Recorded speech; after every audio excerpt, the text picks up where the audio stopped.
This is Snapping Towels, episode 5, season 2. I'm Cam Williams, joined as always with my partner, Kyle Foote. Cameron, how we doing?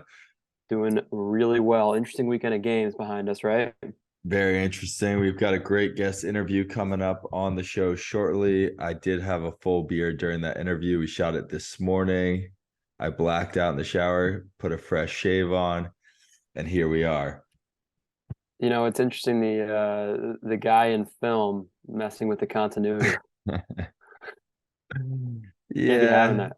Yeah, it was I guess a little bit of just needed to happen, as you could see in the interview. But nevertheless, on to Duke Cuse. A lot of fireworks in this game. I thought Burner in the dome. great play on both sides.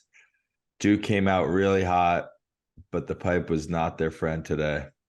I've never seen that many pipes hit in a game. That was pretty unbelievable. We were in a group text with your brother after the game. I think on any other day, half of those probably fall, and by half that Or a means quarter, sure, but a quarter means five. I think they might hit 15 pipes. 5 goals. Um, Yeah, it would have broke it open.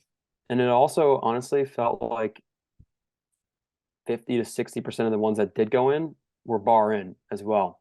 So it was quite the shooting gallery in the dome. Hell of a day from Cuse's goalie. Dude, I loved it. I thought, yeah, he stood tall. I mean, the pipe is a goalie's best friend or worst enemy. And in that game, it Will was Mark, 22 saves. his best Insane. friend. It was a complete shooting gallery on both ends. I thought Cuse's O kind of fell stagnant in the second half, Yeah. which is a bummer. You'd like to see a full, complete game. Joey Spallina was pretty much held in check till he had that big goal at the end. I thought he was going to kind of go off from there. And then he kind of went back to X and just was essentially a train station, just passing through, passing the ball back and forth. It wasn't much of him taking his man. And then when Gotta he give a lot of had, credit to Brower. He did a hell of a job on him. yeah, I mean, that's Joey's a young kid to try to body up like that. Big ACC defenseman. It's going to be a good little wrinkle, see how he adjusts and see how his points get affected by it. Cole Kirst, hell of a game. Yeah, he came out hot. I didn't know he was a captain for Q's, but I didn't know that either. you can see it on his jersey last game. He's a captain for the USA team in the U19s, but it was really like U20 to 20s. I think some kids were over nine, whatever. Um, so I guess he is that Basically the guy. U21. Yeah, exactly. He is that guy. If he was deemed captain for USA, captain for Q's his first couple months in the locker room. So it's good to see your captain kind of shoot out of a cannon and stick a goal on a shorty early. Yeah, no doubt. Honestly, didn't really realize he had some of that in his bag. He showed some range, opportunistic in transition. Um, he has more than I thought he had. I think Cuse is pretty solid. I think they're definitely trending in the right direction. I think you're asking a lot for them to win this game, to beat Duke 2 years in a row. They've kind of owned Duke. It was like something like 8 out of the last 11. But it's a young team with like a weaker defense. Goalie stood on his head. But Brennan O'Neill and Duke kind of, I think the cream rose to the top in the second half. Yeah, I mean, hats off to O'Neill. He is that guy, and he's been that guy for years now. 4-2 with six. That's I mean, he shot around 14 30%. shots. Yeah, Yeah. that's a good day for him. Couple pipes, some sick moves.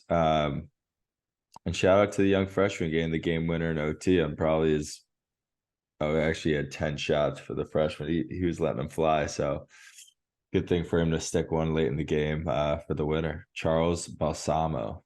Interestingly enough, two Lehigh transfers kind of had great games. You had obviously Cole Kirst, but Thomas Schelling, number 31 for Duke out of the midfield, had 2 and 1. Yep. I He's don't a know. great Interesting little player wrinkle. for him. He Yeah. was going at a high clip. He was up around 70% shooting, which is nice to see. Also, another thing I haven't seen Duke much this year, but Garrett Ledman's take on way more of an offensive role rather than just being this horse in transition and D midi. Yep. Um, offensive midi now is huge. He's hard to Not on stop. man up. Tough man up unit to crack, but he comes off the field for man up. Yeah, I wouldn't get too egregious with his offensive skill set. I think it's very athletic and very good and can be productive. But when you're talking about the best six skilled offensive guys for Duke, I wouldn't put him in it. Yeah, great. But initiating wise, he's one of the best. Yeah, he'll draw a slide like for among the best Andrew of them for sure. McAdory held quiet. Cuse's defense played well. Another kid that popped up on my radar in the first half, especially, was Jackson Birtwistle. Um, they kept yelling his name. He kept scoring. He had 3 early, maybe in the first quarter. But Yeah, I think Cuse is pretty good. I mean, I think they're dangerous. yeah, I don't think we can pencil them in for a quarterfinal or semifinal run, but I I don't think mean, you can take them lightly anymore. you like to see an overtime game with your 2 best players, arguably with Spallina and Hill, to be quiet. And they got dominated at the faceoff X. 3-point days. Yeah. Yeah, they have some terrors at the midfield. I forgot that LSM's name, but he's been a staple at Syracuse for a while now. And he had a great game for Cuse, kind of wreaking havoc. But yeah, going in the dome again and win isn't easy. So hats off to Duke. No doubt. Denver UNC. I mean, I chose Denver last week. Big win for Tierney and the boys. UNC still kind of struggling to put up goals. I think that game against Cuse was kind of an anomaly. I think they put up 19. But a 9-8 grinder, a Pios W. Huge win for them. Starting Big East play here in the next 7 to 10 days. Seem to be on a collision course with the Georgetown Hoyas. UNC can't score. I think it's going to be an issue. This was the problem against Hopkins, even though they gritted out that win. I wasn't that impressed from their offense. Then they come back the next week and put up 18 on Cuse or 19 on Cuse. Then they fall back down. They've kind of had like put up 5 against the Buckeyes. Yeah, I mean, they've had great success. They've had terrible games offensively. There's no go-to guy really. This guy Sean Goldsmith seems to be their shooter. He's playing well. Love the rec specs he's got going on. He's wearing reading glasses. Yeah, that's always a fan favorite in my book. But they really don't have a guy. Schertzinger's been creating for them. If he gets a pull, there's probably not much else middies can do coming out of the box. It seems like a streaky UNC team going into Brown, who beat them last year. Or no, UNC won, but it was a good game. It was a close game. Yeah. Brown should have won. Brown is heavily undermanned due to a off-campus ripper, allegedly a noise violation. Snapping Talis is going to say there's more involved there for a 7-game suspension for 6 seniors. I mean, I don't know how seriously they take a noise violation at Brown University, but had to be something else going on. But we're not going to speculate. We're not going to speculate too much before we have all the facts. That's a half a season gone for a little shaker. I don't get it, but here we are, and here's Brown with kind of a rocky start to the season with a big game on the at home. Yeah, I mean the whole Ivy League's off to a rocky start. Penn dropping to Penn State this week. Penn State is dubbed here on Snapping Towels as the Ivy Killer. The Ivy Slayer. Yeah, tough day for Penn. Another team having a difficult time scoring. Penn Quakers, surprising. Very surprising. With James Shipley, he's way bigger than I remembered from last season. Huge. He's a horse. He had 4 or he had 3. It just didn't really look like anyone else came to the party. Their defense, Penn State seemed to have their way with them. Hats off to Penn State. I mean, honestly, they had one of the worst defenses in the country last year.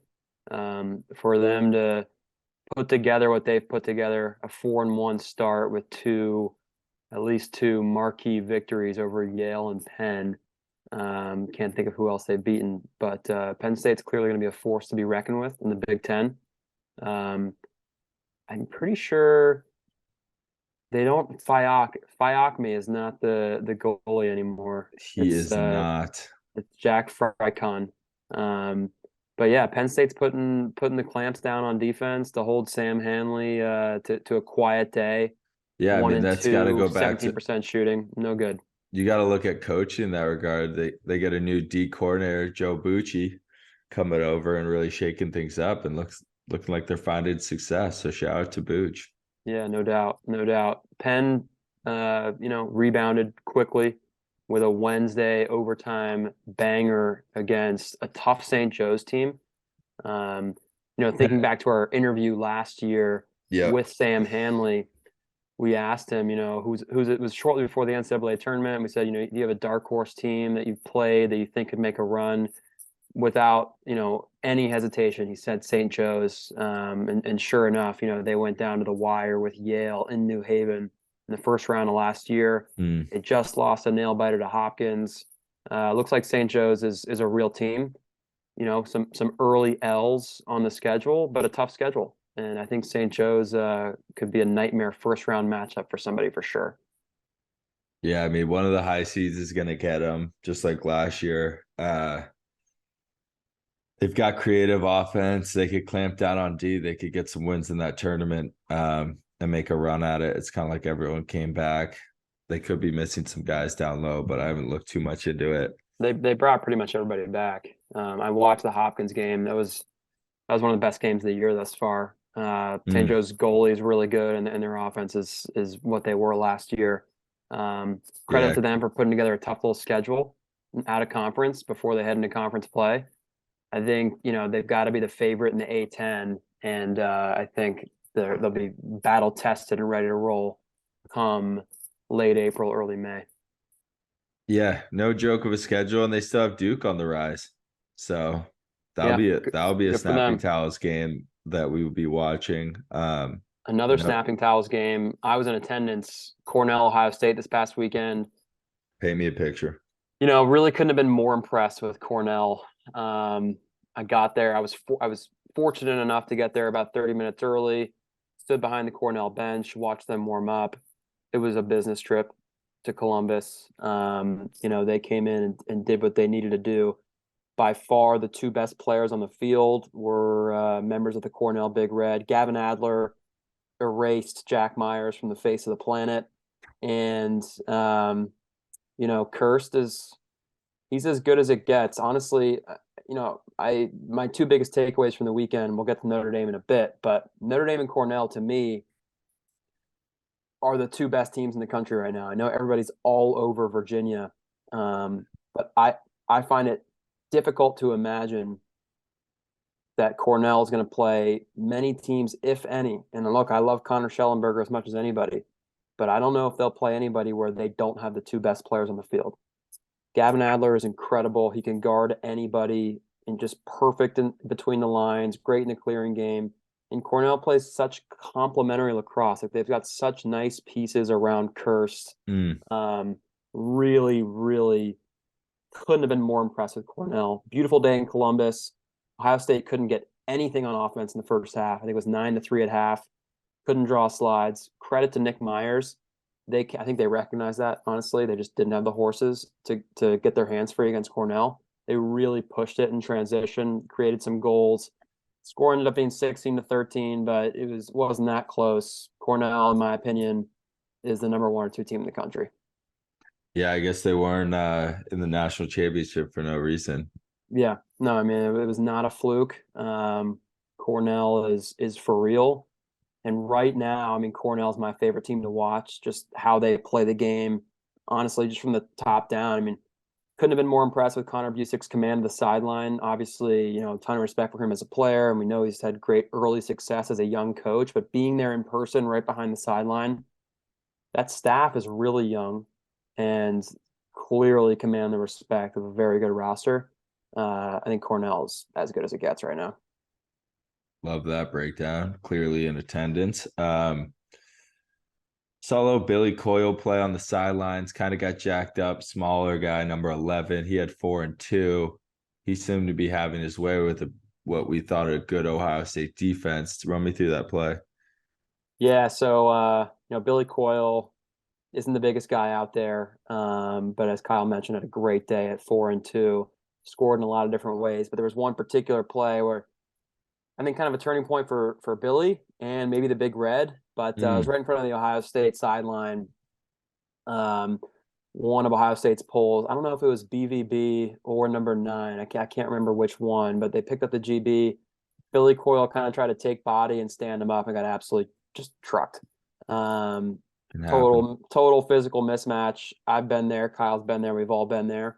Xander Dickson mentioned his welcome to Division One lacrosse moment. We've all kind of gotten our bell rung, but it happened right in front of the Ohio State bench, and Ohio State's pole retained possession. Nick Myers called a smart timeout, and you know, the Ohio State sideline kind of came together in a kind of an almost huddle right after the whistle. Billy Coyle was kind of gathering himself off the ground and ended up kind of in the center of a scrum of Ohio State guys, and was definitely hearing it, definitely getting an earful from the Buckeyes. He just kind of got worked physically. Granted, Cornell was up 4 or 5 goals at this point, but the next play, after Ohio State turned it over, Cornell got the ball. Billy Coyle took his guy topside and just stung it in the corner and stared right at the Ohio State bench. So that was a pretty electric moment. And to me, Cornell was just on another level. I think Ohio State's a solid team. Jack Myers is a really good player, but Cornell is on a much different level just as a team and a program. It's very clear. Yeah, while you were in attendance, I was dialing into Georgetown, Princeton, kind of a back and forth game to start. Princeton's offense went completely rogue in the second half, just not getting a lot of chances, kind of got shut down. And Georgetown had that breakout game that we were saying they were flirting with. They were going to go 0-4 They if they needed didn't it. win this game. Princeton hasn't shown up thus far this season, really. Been an underwhelming start from Princeton You and frankly see, most of the Ivies outside of oh, Cornell. just you see stat lines like 0-2 from Sam English and 0-2 from Alex Slusher. They're not going to go far. They might not make the Ivy League tournament if they keep this trend up of relying on Coulter Mackesy as hard as they do. I think he's a phenomenal player. By no means do I think he's the guy on a pole gets the rock in the fourth quarter to get you a goal. I think they don't have anyone like that. I think they have amazing pieces. And if their offense is playing like they did last year, it shouldn't just be let's put it in 91 stick and see what happens. I think that's what they try to do late in this game, and it hurt them. But kudos to Georgetown. A Shout lot out to of Minikis. yeah, Midikis. DeClane McDermott had a game. He was getting shot Hell out of a of a name. cannon, along with Patrick Corrigan. He made some nice plays, dodging through people. Princeton didn't look put together defensively, and you have Tucker Durdovic. That's an easy 3. He was going top side. He pretty much got everything he wanted to in a way. But yeah, Huge win for Georgetown. I mean, 0-4 obviously would have been a disaster. Worth Georgetown noting. seems to have found their goalie as well.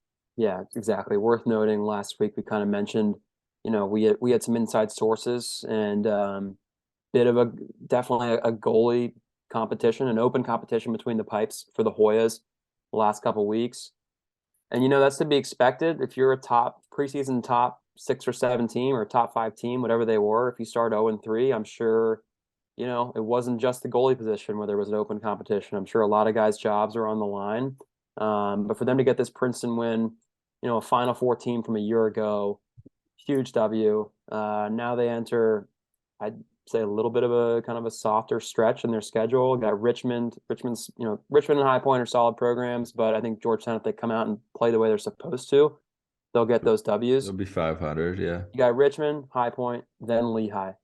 So if they take care of business, they're 4-3 Mm, heading into their first Big East game against Denver.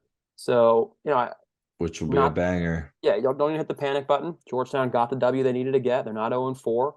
They have a legitimate shot to be 4-3, and I think with everything that they want to accomplish ahead of them, and we know they have the players to do it. So I think the Georgetown Hoyas, I'm buying them low right now. Mm. I think they're going to be 4-3 going in that Denver game, and that's a candidate for game of the year. Yeah, on the other side, Princeton keeps playing 2 goalies. I don't understand it. These guys see him take countless rubber shots all week, all fall. you almost want to give one a chance, but they keep pulling them at half. Um, it's tough to see. I wish they just make a decision, because if you have two average goalies leaving in the one you have a better feeling about, because there's no way they're dead even. One might do some things better, one might clear better, whatever it is. You need to find the guy who you feel more confident stopping the ball, and just play him a whole game and see what happens. Because it's not like their defense is shutting people off. You saw two attackmen for Georgetown have hat tricks. It's not on the goalie at this point. It's just clearly lacking a staple in net for Princeton, which could hurt them down the stretch. Yeah, definitely possible. Still early March, time to find your groove. But Princeton, like the old saying, if you have two quarterbacks, you have no quarterbacks. So I think you want to find that guy between the pipes and really Mm-hmm. ride, that one horse going into the meat of your schedule in the Ivy League. But look, I'm not in Princeton every day. I'm not in New Jersey at practice. I don't know what's going on. Saving best for last. I think the best game of the day, maybe the most consequential game of the day, Maryland Notre Dame. Insane triple overtime game. What looks like, was a 13-12 game. Looks like there was, some offensive fireworks. The defensive stalemate that was the fourth quarter and the three overtimes was really something else. The goalie play, particularly in overtime, the fourth quarter, not just from first team All American Liam Eneman, but also Brian Ruppel of Maryland was pretty impressive, and of course for Pat Kavanaugh to come away with the game winner is pretty fitting. Notre Dame clearly a team on a mission, massive W. Yeah, I believe we went with Notre Dame. They're white hot. I was waiting for them to play a defense like this. They kind of came back down to reality. Like, those highlight plays aren't so much as. I did love Pat Kavanaugh Selly after the overtime win. Yep. And it shows he's the guy for them. And there's no question about that. But when it gets into overtime, he's going back and forth, and then just takes, was it Brett Maker or the other one? I think it was Maker. Takes Maker Pretty sure. to his offhand. It stings one low and away. Yep. Get topside, your offhand. He was sitting on the rollback the whole time, as I would have done against the Kavanaugh. But yeah, I mean, just the I guess Matty Ice, the Kavanaugh brothers just have something about them. So just to end games, end big games. Like Notre Dame's scoring is, I love it. It's so spread out as it stands right now. Pat and Chris Kavanaugh have nice games, 3 points each, but you got guys like Eric Dobson, who he's like a second team All American caliber midfielder with just 1-1 and a win against Maryland. They've got a lot of good players. Honestly, my favorite player to watch though was Dante Trader. Kid's disgusting. He can match feet with no problem matching feet with attackmen or midfielders. I think that's to be expected from a Big Ten cornerback. But the plays that he can make in transition between the lines, he's very good on the ground. He makes smart plays in the clear. Really good lacrosse player. So Dante Trader has quickly become one of my favorite players in the country. Yeah, he's something else to watch. Different kind of athlete coming Stud. over, playing Big Ten corner to them playing D midi is probably as seamless as a transition as you could get in terms of feet wise, matching feet. I mean, the Little guy's rink. probably matched up against Marvin Harrison Jr. So, I don't think Pat Kavanaugh and Chris Kavanaugh are throwing anything that he hasn't seen before. So yeah, I mean, he's an X factor, total difference maker. He definitely has. I'm trying to just dig some research. I want to see, because Brian Ruppel isn't the guy for Maryland normally. It's number 30. I can't find his name, and I don't know why he didn't play. Maybe he was in Providence at that party. No, I'm I, sure. I'm sure he's nursing an injury or something like that. so something to watch. Maryland's backup keeper in, still had a great game, but and And Liam Eneman, some of the saves he made in all three overtime periods. A lot of times calls across, you see like it's kind of make it take it in overtime. First possession kind of ends it. It was, it was unreal. And Chris Fake, dude, Chris Fake is a man among boys out there, even in an ACC game. Logan Um, right, McEnany, he's an All-American goaltender. not in the game. And there's zero chance he got beat out by this freshman. I won't say zero. I've seen crazy things happen, but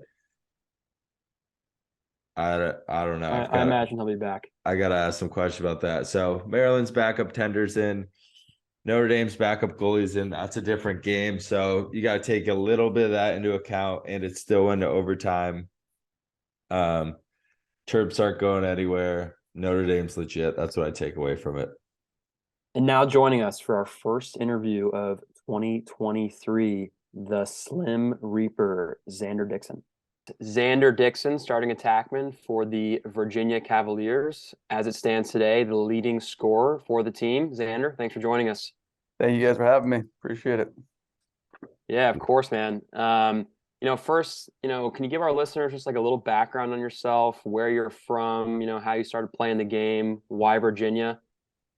Yeah, I grew up in Greenwich, where Kyle's from. Started playing Greenwich youth lacrosse. My brothers got into it, so David and Marshall, who Kyle knows, both played at Bucknell, and then my sister played at Cornell. So from a young age, I was playing with them in the backyard, and then growing up, went to Brunswick School in Greenwich, and then decided ultimately to follow two of my good friends, John Fox, Patrick Birkinshaw, to Virginia. Love it, love it. How did the Slim Reaper nickname come to fruition? I think the original credit goes to Ty Sanders, like a tweet or something a couple of years ago, and then Fox, Docs, and my brother Marshall, they just never let it die and kept sort of fanning the flame. And I guess eventually they got it to stick, which I'm pretty proud about. Love it. I feel like I've heard it on Quint or Kark's calls at times as well. It's a nice little nickname. It can be done a bunch of different ways. The reminiscent of Kevin Durant in stature. So I'd take that compliment. I'll take it. What was your first welcome to the league moment, or welcome to D1 lacrosse, either at practice in Virginia or in a game that really kind of knocked you back? And yeah, we talk about it a lot. I mean, as for freshmen, the first couple of practices, there's something in particular is our cross crease slide package, which we're pretty proud of. And it's just sort of like you can leave your guy in the backside pipe when the guy's coming to 5-on-5, and only if you see the back of a player's helmet, means like green light, go, and you're going for a hit, you're going to take him out. And so after the freshman now, when I've seen it sort of happen to them, like, yeah, like I had it my freshman year, older guys talked to me about it, but like second or third practice, I think it was Jared Connors on the back pipe. I was dodging like a D midi up the right side, and I thought I had a beat inside, so I rolled and just got sent from Jared Connors like 10 yards back. And I was like, oh my God, like bell rung, my ears were ringing. And then you see it now happen to other kids too, where it's like our defense, they bait you a little bit to like turn inside. They kind of want you to do that, thinking that you're going to have them beat. And then like a semi truck just comes right across. It happened to me, and it was definitely a welcome to the big leagues in that moment. So, not a Brunswick anymore.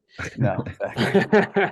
At what point did you start just baiting them and kind of figuring out that knowing it so well? Because we both played that kind of ball. It happens where you figure each other out so well.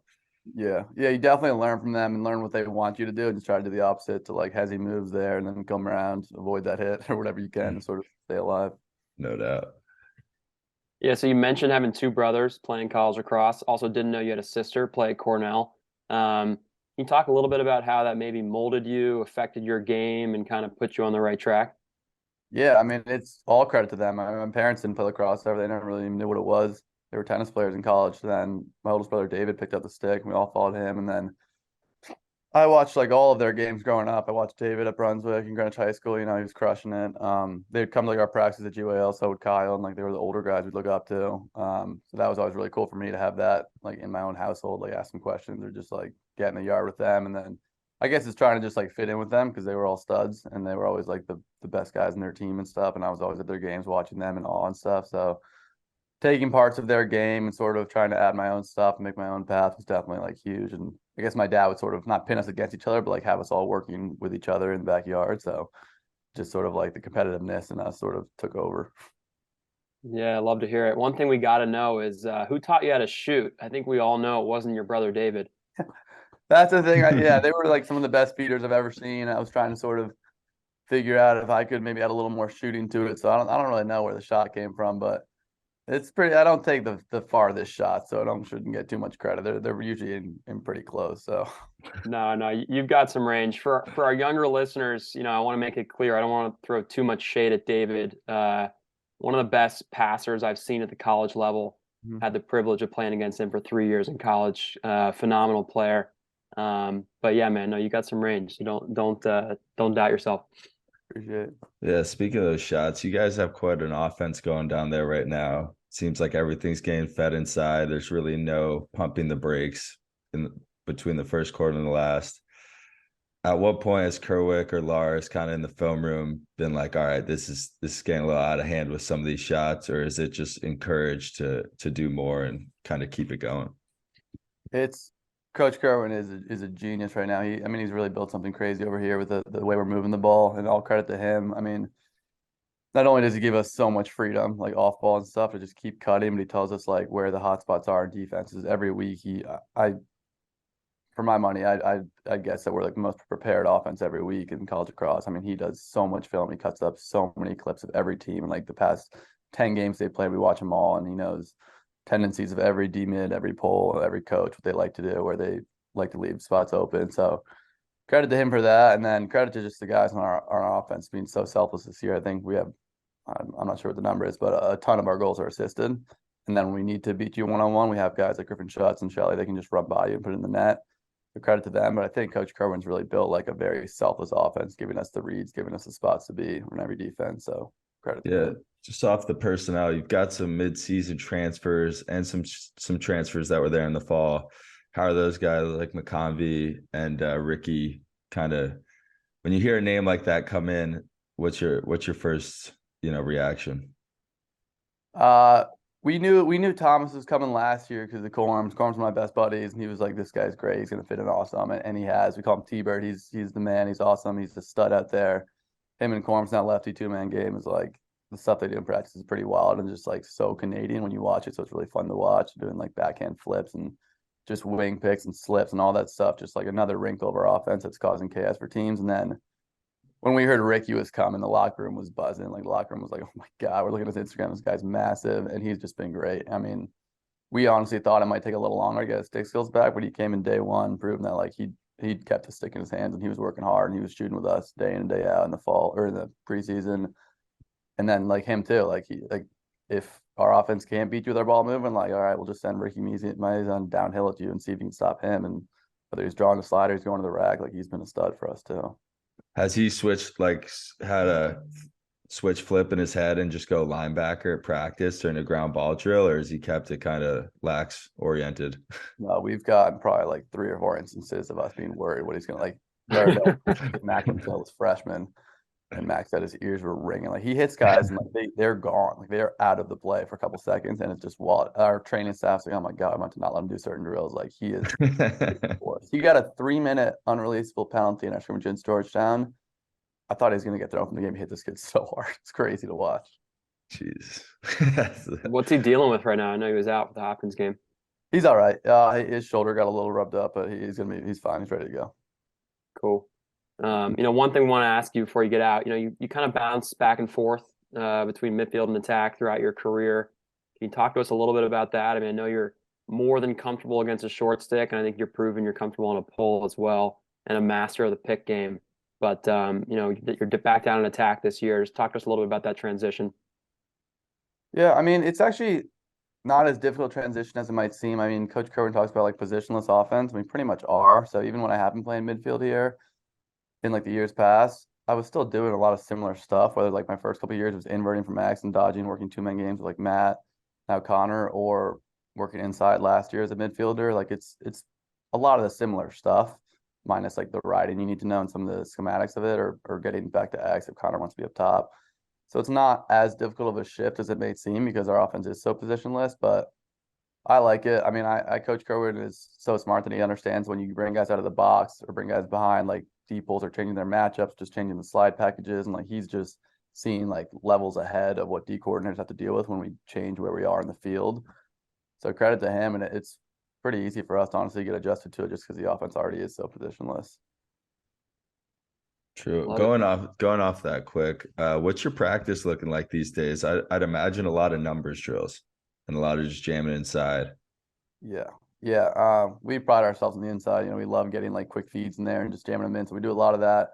We work on a lot of what we call gotchas, trying to improve that, which is like Hopkins did it a lot where Hopkins would get their minis back in the hole to stop our transition. And then while we're there, wait about 5-6 seconds and they bolt out of the game and give us an extra man.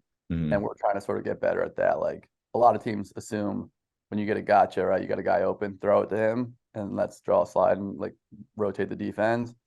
What we're trying to do here is a little different. It's sort of, can we wait, throw it to someone else, slide, and now you've got make 2 defensemen recover and get one to like guard the guy who was open before.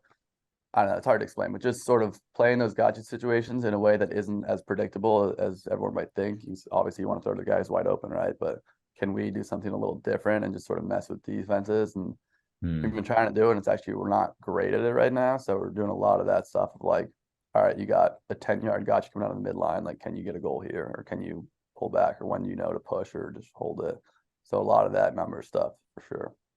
Yeah, for the listeners, if you want to see this happen live, they did it against Michigan pretty much all game, and that I thought was a big Achilles heel for them. They just didn't seem like they'd seen a lot of it before, and I thought it crushed them. Yeah, for sure. Some teams like to slow it down. We like to sort of speed that up and take advantage. So we were definitely good at Michigan with it. No doubt. Cameron, last and final question. Yeah, I mean, I gotta ask. Like on TV, it says one of your hobbies is playing the piano. You know, I see it on your bio on the website. How does that roll down there in Charlottesville? Do you hit the piano during parties? Do you serenade chicks down in Charlottesville? What does that look like? There is no piano playing. There hasn't been much piano playing since I was like 8 years old. I remember I threw it on something when I was like a freshman coming to UV. I didn't know what to write. The college application. Yeah, the college application. And now it's like also followed me to my 5th year UV. I heard You're not a concert pianist? I'm not a concert pianist. I got a bunch of texts that they said that. I wasn't too happy about it, but whatever. Well, break it out. I feel like it'd be popular at a pregame or something. We'll see. Little chopsticks. Dude, that's epic. Thanks for coming on, and good luck this weekend. Appreciate it, guys. Thanks for We'll be having me. watching. Yeah, tear it up against Towson. Appreciate it, Xander. Have a good one. Agreed. Let's move on. Next weekend. This coming weekend. Big slate of games. Love it. Not too crazy. We've seen some bigger weekends, honestly. I mean, we got to start with Cornell Penn State. We just dubbed Penn State the Ivy League Slayer. You know, I just went on way too long a rant about how good Cornell is. So that'll be fireworks, and that is at Cornell. So that'll be on ESPN Plus. I think Snapping Towels is both going to take Cornell on that one. Just for you. I'm rolling with the Big Red. Yeah, but I'm on the Big Red. I love that. I mean, Penn State clearly can play. They can play ball. It's going to be cold. Yeah, it was not going to be warm in Ithaca in early to mid March. I can promise you that. I've been there. My circled game of the weekend possibly could be Yale Denver at home. That's at Yale. At Yale. Yeah, in New Haven. I wonder if that's Denver gonna be a great stays out game. east. I wonder if Denver stays out east, or do they play in Chapel Hill, fly back to Denver. I don't know. Kids got to go to class, so I'm sure they go back. But yeah, that'll be a really good game. That's a big one for Denver because though I mean, I think Georgetown's at large chances are almost shot, maybe. Denver, different story. They've got some nice out of conference wins. I think if Denver beats Yale and ultimately, you know, loses to Georgetown in a Big East championship or something, I think this win in March in New Haven kind of is a huge kind of resume booster for them. So it's a huge game for Denver. Yeah, I mean, also Yale as well. They haven't had that good of a start with a win over Villanova, lost to the Slayer, and then a win over UMass. This game starts a little bit of a run for them. They go Denver, Cornell, Princeton, Penn. Yeah. So, I mean, it's nice they have them at home. They don't have to fly out to Denver to play this game, but Denver is no stranger to a long flight and then showing up on game day. No, that's what they do. So I think this is going to be a battle. I I'd think like that to see an explosion out of the attack unit that is Brandau, Jo- Lyons, Johnson. and Leo Johnson. I think each of them have had nice games individually thus far. We Mm. haven't seen, all three of them have like a really nice day. Um, so I'd like to see that for Yale, especially kind of as they move into the Ivy League schedule. This is going to be a hell of a test. I mean, Denver is, again, this is Bill Tierney's farewell tour. Denver's trying to win, every game they play. Obviously, who isn't? But this is it. I mean, this is a massive game for Denver. This might be the game of the weekend after Cornell Penn State. Who are you taking? I'm taking Denver. So am I. I'm I st- don't I'm love rolling with Bill Tierney still. I don't love that Yale has not been able to pick it up offensively. Middies are non-existent through 3 games, and there's been some high scores that they've had on Villanova. They had 20, and on UMass they had 18. Their leading scorer out of the midfield has 3. They're, Yeah, and and if then you and then a and if you couple look guys at have 2. and And if you they're look at Denver's schedule or look at Denver's results, their defense has played very well this year. they're So stout on D. They have a great LSM, but Yale has just leaned on this Chris Lyons cat, who's great, plays a little bit like a great Canadian player. from New Jersey. 18 goals, 0 assists. And if you don't think Bill's got a guy for him, I don't know. That's a haywire stat line right there. He's clearly not a passer. He's not going to dodge. Everyone in the stadium's going to know what he wants to do. The guy who will be the difference maker for Yale, who needs to kind of make a statement, I feel like in this game, is Matt Brandau. Is a Yeah, I bit mean, preseason, you could argue maybe a Tewaaraton favorite, maybe, say top 3. yeah. So he's definitely in there, and I think, I think statistic wise, he's up with the 1 and 2 best attackmen, but the eye test would put a O'Neal Schellenberger cursed in front of him. I think I would agree with that. I do think that Brandau's physical presence is it's more than I think people give him credit for. He's pretty Take thick it. kid. He can move. I really like Matt Brandau. He's been one of my favorite players for 4 or 5 years now. I think he's bigger and faster than people give him credit for. Hmm. It's because he is such a good lacrosse player. And he's kind of like a Yale attackman. He's got a great stick. He's crafty, but I think there's more to him than that.